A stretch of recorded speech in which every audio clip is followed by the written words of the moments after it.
도널드 트럼프 전 대통령이 2016년 대선 전야에 성관계를 주장한 성인 영화 배우에게 입막음 대가를 지불하고 그를 숨기기 위해 회사 장부를 조작했다는 형사범죄에 대한 뉴욕 맨하탄 형사재판이 종착역에 도달하면서 운명적인 결정의 순간을 맞고 있습니다. 6주째 재판을 시작한 20일 뉴욕 맨하탄 형사법정에는 트럼프의 옛 해결사에서 이제는 저격수로 변신한 마이클 코언 변호사가 사흘째 증언대에 서서 변호인 측의 반대 신문과 검사 측의 반박 질문 공세를 받았습니다. 트럼프 측은 코언 변호사의 신뢰성을 떨어뜨리려 시도하며 그가 트럼프 회사를 속여 다른 회사에 지급할 돈을 6만 달러나 가로챈 적이 있다는 점을 부각시켰습니다. 트럼프 변호인들은 마이클 코언 변호사를 거짓말장이에서 회사 돈까지 가로챈 횡령 범죄자처럼 몰아가려는 신문 태도를 보였습니다.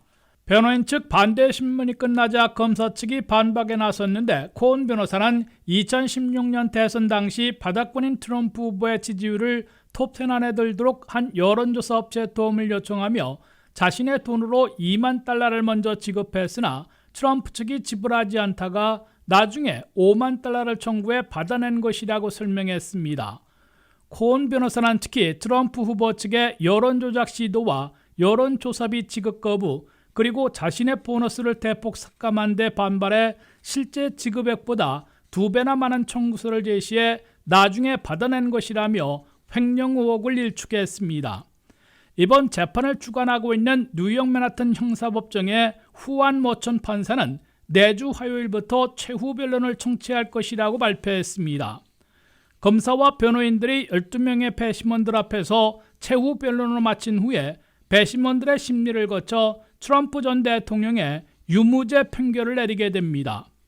배심원들의 유무죄 판결에 앞서 뉴욕 검찰이나 트럼프 변호인 측, 나아가 머천 판사가 판결을 판가름할 수 있는 중대 선택을 하게 됩니다. 트럼프의 입막음 대가 지불을 숨기기 위한 34가지 형사범죄 혐의에 대해 배심원들에게 중범죄로 다뤄줄 것인지 아니면 경범죄로 판결해 줄 것인지를 요청하느냐에 따라 배심원 판결이 판가름 날 것으로 보입니다. 중범죄로 다룰 경우 트럼프 전 대통령이 다른 범죄를 숨기기 위해 고의로 장부 조작한 혐의가 인정될 경우 유죄 판결 시 건당 4년형의 징역형으로 종신형까지 선고받을 수 있고 병합률에 적용되면 2년형을 선고받을 수 있습니다. 반면에 배심원들이 중범죄로 다뤄 다른 범죄를 숨기기 위해 고의로 장부를 조작했다는 증거가 부족하다는 결론을 내릴 경우 트럼프 전 대통령은 무죄 판결을 받을 수도 있습니다. 이에 비해 경범죄로 다룰 경우 형사범죄를 인정하되 처벌은 가볍게 받을 수 있게 됩니다. 결국 트럼프 측이 무죄 판결에 자신이 있으면 중범죄로 다뤄줄 것을 요청하는 도박을 하게 되고 가벼운 처벌로 넘어가려 할 경우 경범죄로 판결해 줄 것을 원하게 될 것으로 관측되고 있습니다. WKTV 뉴스 한면택입니다.